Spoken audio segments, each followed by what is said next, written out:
वाक शौच, वाक पवित्रता, वाणी की पवित्रता। वाणी की पवित्रता है झूठ मत बोलो। अगर कहीं भूल से अन्यत्र झूठ निकल जाए तो संतों के सामने झूठ मत बोलो, तो उस झूठ का समापन हो जाएगा, नाश हो जाएगा। एक घर तो त्रिभुवन में ऐसा रखो जहां तुम खुले रहो। एक घर, समस्त ब्रह्मांड में छल कपट का राज, गुरुदेव के सामने तो जैसे वैसे रहो ना। तुमने ऐसा जी देखो, हमारा मन अमुक जगह आसक्त हो रहा है, हमारा मन गलत प्रेरणा कर रहा है, मैं इसको बचाने में असमर्थ हूं, आप कृपा करके बचा लीजिए, आप संभाल लीजिए। वो बोले ना बोले, अर्जी लग गई, वो संभाल लेंगे।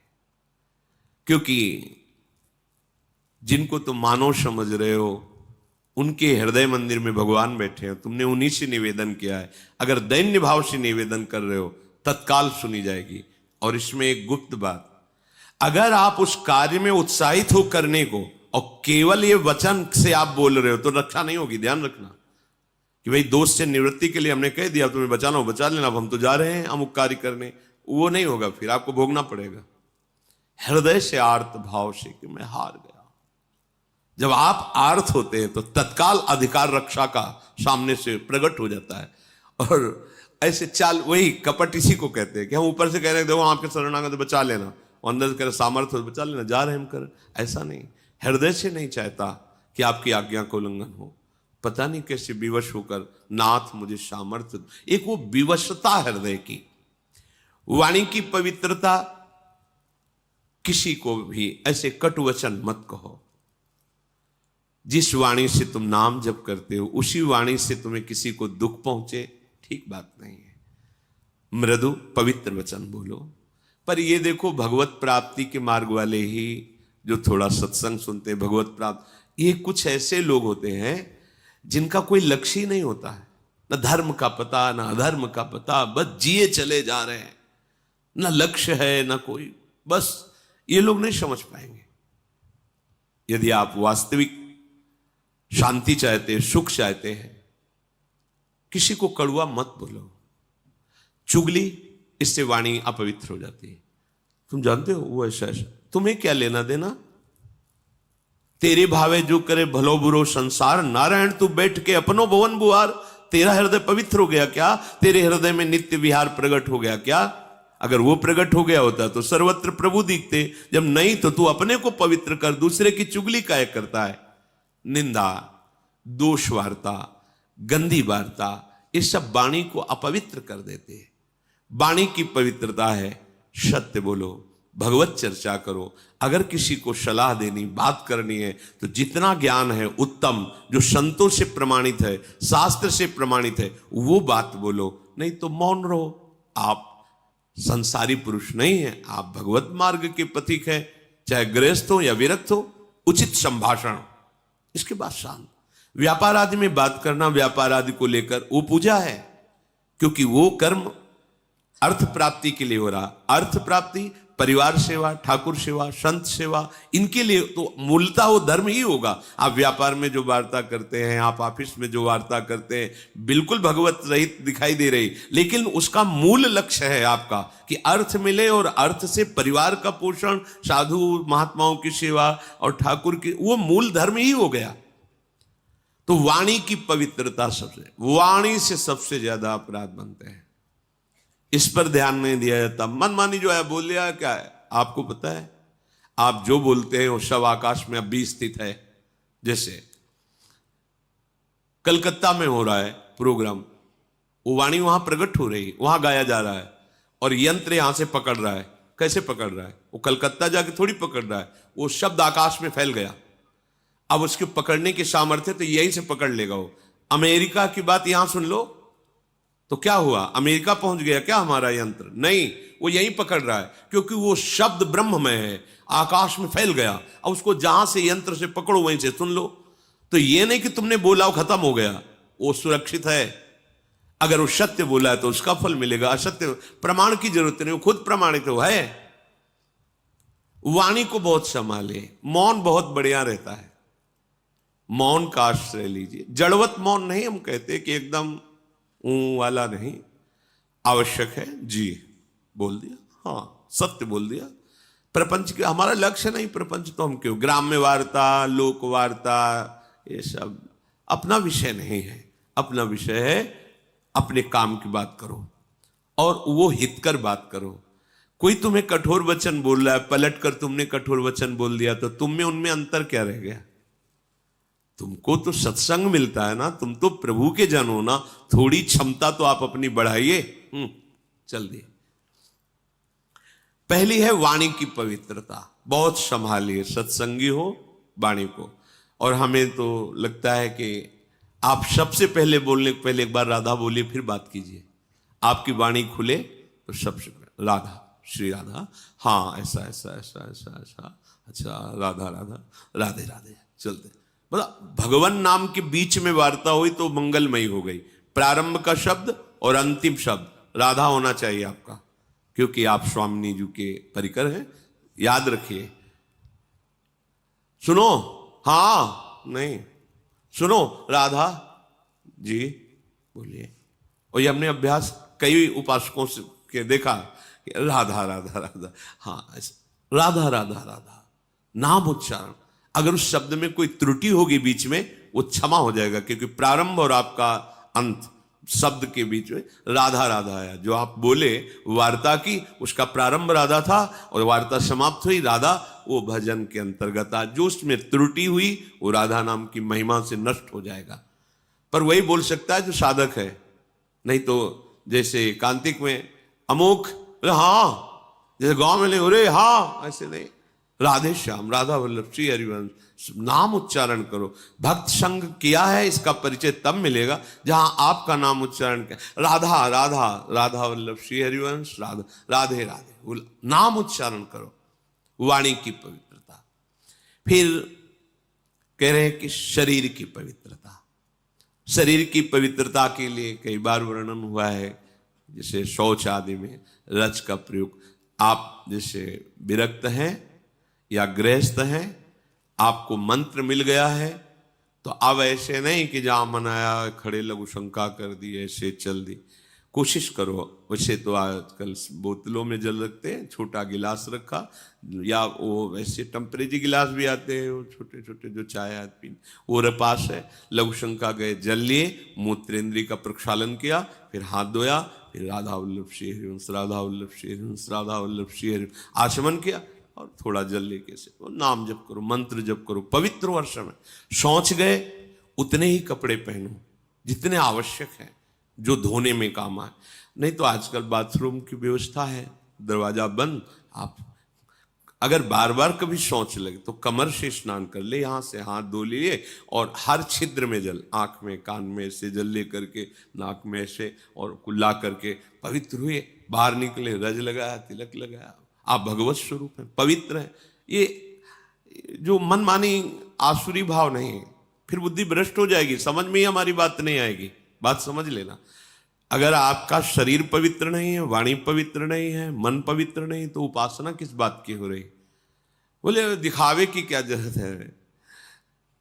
ये सब बहिर्मुख लोगों के वचन। तस्मात् शास्त्रम प्रमाणम, शास्त्र आज्ञा कर रहा है। कई बार मन को समझाना पड़ता है। जैसे कोई आप प्रसाद दे दें और मुख में डाल लिया, और जहां मंत्र चलाने की कोशिश करो तो पहले अंदर से अभ्यास आता है, झूठा है, नहीं नहीं ये तो प्रसाद श्री जी का लिया है, ऐसा रज हर समय पास, जरा सा ऐसे, जरा सा एक कण भी दांत में लगा कि रज गई। अब आप मंत्र जप कर सकते हो। अगर पानी की व्यवस्था, आचमन नहीं, रज, आपको ऐसा लगता है कि जल की व्यवस्था नहीं, तो आप कहा है, आप एक झोली रखिए जिसमें चरणामृत है, रज है, आप उपासक हैं, तो आप वो रज निकाले, जरा सा ऐसे कर लिया और हाथ में हो गया, पवित्र हो गए आप। हर उपाय है, पर पवित्र जल से, रज से। वाक शौचम और कर्म शौचम, शरीर पवित्रता। अब कर्म पवित्रता, अब इसमें ज्यादा सावधानी की जरूरत है। हमारा कोई कर्म अपवित्र ना रहे। अपवित्र कर्म होता है धर्म विरुद्धाचरण। कोई ध्यान ही नहीं देता, चाहे जितना हल्ला मचाओ कोई ले।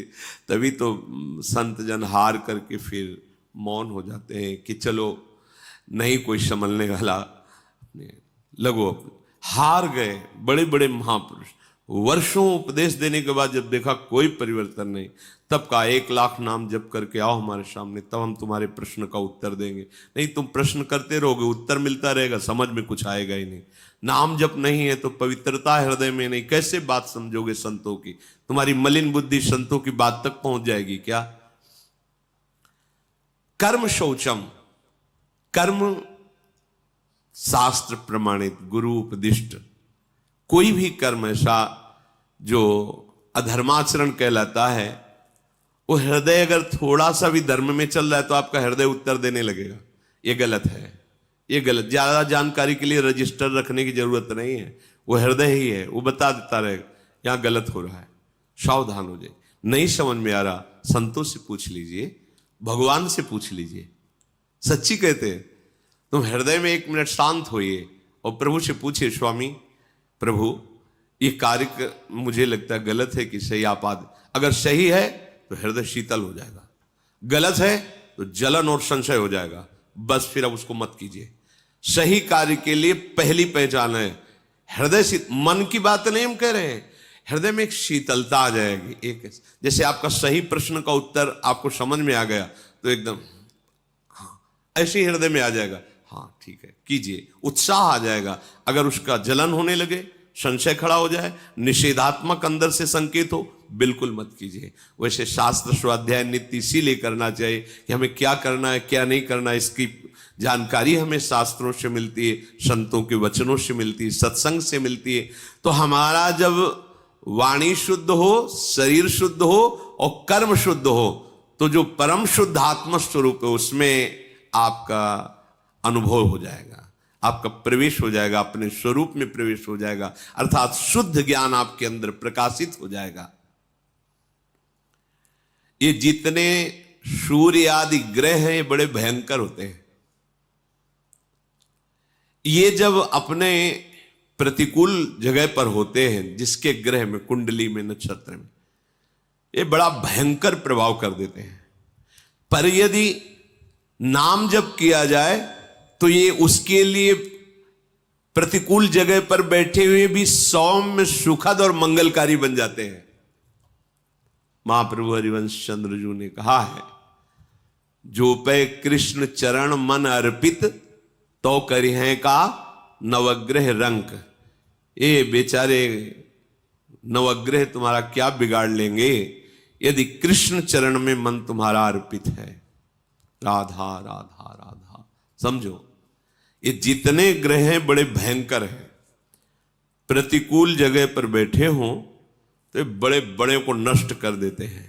पर कह रहे जो जप परायण है, नाम जप करता है, उसके लिए प्रतिकूल जगह पर बैठे हुए भी, बोले 7.5 शनिचर चल रहा है, वो वहां बैठा जरूर है पर वो सौम्य होगा आपके लिए, सुखद होगा आपके लिए, मंगलकारी होगा। क्या? नाम जप।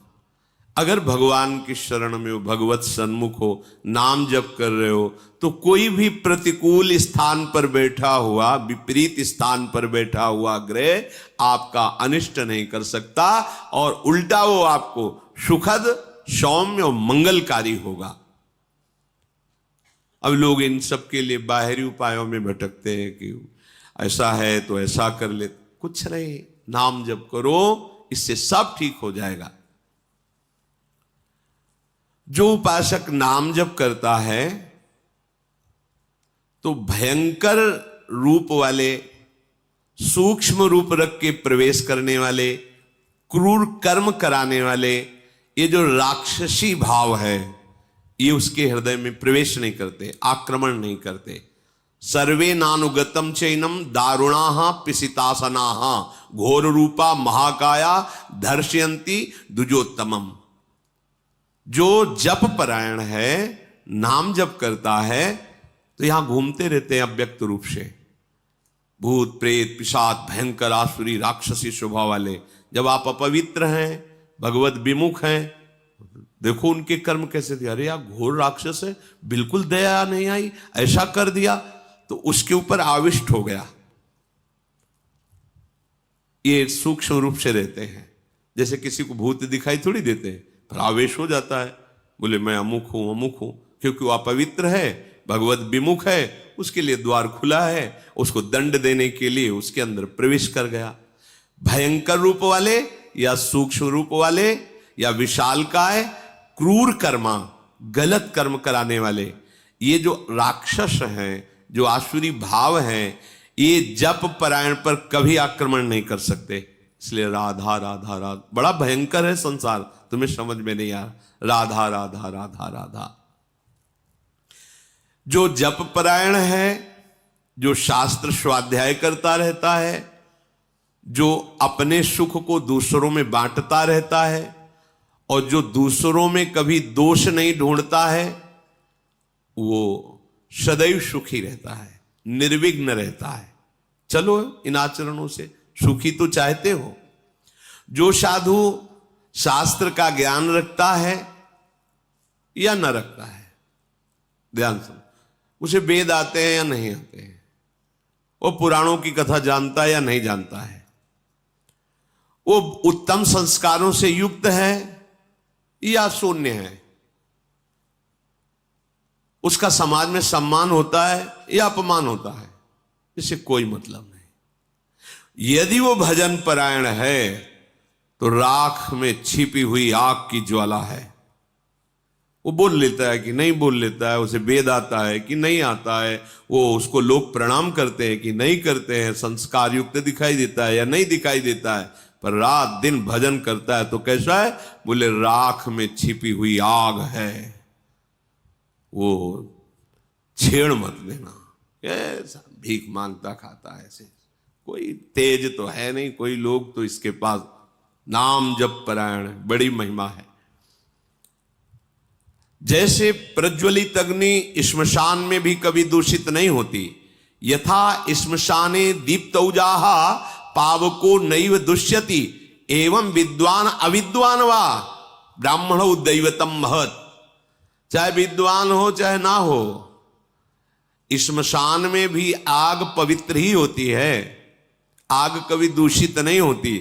ऐसे ही जो सर्वत्र भगवत भाव रखने वाला है, निरंतर भजन में है, वो महान से भी महान है। कहीं भी बैठा हो, कुछ भी कर रहा हो, ये मत समझो कि तो अपवित्र है। जैसे श्मशान में भी आग पवित्र है, ऐसे भजनानंदी हर समय परम पवित्र रहता है। विषयान ग्रहणंत मुंचंतु वा, दृष्टि मत डालो, किस भाव की स्थिति में कहा है तुम्हें पता नहीं है। प्रकारश्च पुरद्वारैः प्रसादैश्च पृथग् विधैः, नगराणि न शोभन्ते हीनानि ब्राह्मणोत्तमैः। बहुत बड़ी बड़ी महलों से नगर बहुत सुंदर श्रृंगारित हो तो वो तब तक नगर कहलाने योग्य नहीं होता जब तक एक साधु ना हो। बहुत बड़ा नगर है, बड़े महल, बड़ी सुंदर चार दीवानियां, बड़े बड़े सुंदर द्वार, सब ठीक है, लेकिन उस क्षेत्र में एक भजन करने वाला साधु नहीं है, बोले वो शून्य, बेकार है। और चाहे जितना छोटा गांव या पुर भी हो ऐसा, और वहां एक भजनानंदी, वो महानगर है, क्योंकि एक भजनानंदी, तो आप सोचो ये तो भजनानंदियों का खेत है जहां आप बैठे हो। कोई ऐसा नहीं होगा यहां जो भजन न करता हो, कोई पक्का। वो कर नहीं रहा तो सुन तो रहा है ना। चलत फिरत सुनियत यह श्री राधा वल्लभ लाल। रघुनाथ जी जाना है, बिहारी जी, राधा वल्लभ जी कहाँ जाना है, यहाँ यही पूछना होता है। यहाँ थोड़ी पूछना होता है होटल जाना है या टाकीज जाना है, यहाँ तो यही पूछना होता है ये पथिकों से। अब वो भजन नहीं कर रहा पर भजन ही तो कर रहा। कहाँ चलना है? बांके बिहारी। बैठिए, बांके बिहारी। हाँ नहीं, राधा दामोदर जाना, हम वहां तक छोड़ देंगे, सेवा कुंज से तुम राधा दामोदर चले जाना। पूरा चिंतन भागवतिक, चलत फिरत सुनियत है श्री राधा वल्लभ लाल, ऐसे वृंदा विपिन में बसत रहो सब काल। जिस नगर में एक भी संत रहता है, भजन करने वाला रहता है, वो पूरे नगर को तार सकता है। निकलते उठते हुए जय सिया राम, राधे श्याम, जो भी नाम उच्चारण, देखो संत महिमा देखो। आप कहीं भी स्थिति में हो, किसी भी संसारिक स्थिति, सामने साधु दिखाई दे, अगर थोड़ी भी आस्तिकता है तो भले उपहास हो, ए बाबा राधे राधे, राधे राधे भैया, 2 बार तुमने बोला, 2 बार उन्होंने कहा, 4 बार कान में नाम पड़ा, 4 बार मंगल हो गया। एक साधु जहां है उसने, धन्य है वो भूमि जहां साधु वास करते हैं, भजन करने वाले वास करते हैं। प्रजा की रक्षा करने वाला जैसे राजा होता है, ऐसे राजा और प्रजा दोनों की रक्षा करने वाला साधु होता है। इसीलिए पूर्व में जैसे देवराज इंद्र तो ऊपर भगवान बृहस्पति जी, महाराज विदेहराज जनक तो सदानंद जी, चक्रवर्ती सम्राट दशरथ जी तो ऊपर सिंहासन पर वशिष्ठ जी।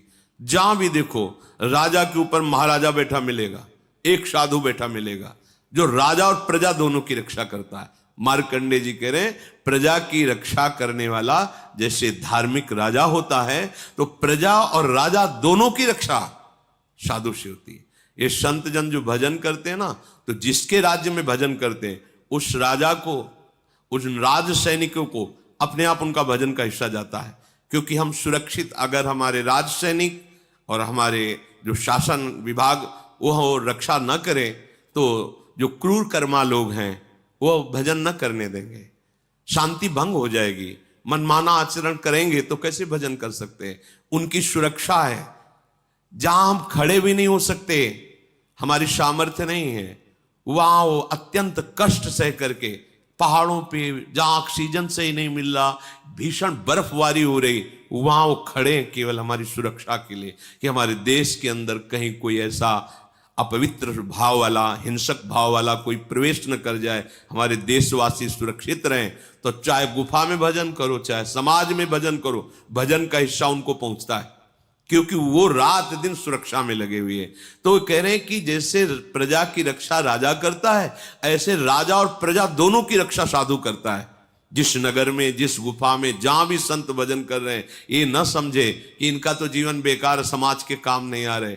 नहीं, उनका किया हुआ भजन अपने आप विभाजित होता है। भिक्षा देने वाले को, वस्त्र देने वाले को, वास व्यवस्था करने वाले को, प्रणाम नमस्कार करने वाले को, राजा को, राज्य शासन विभाग को वो जाता है, तभी तो मंगल होता है।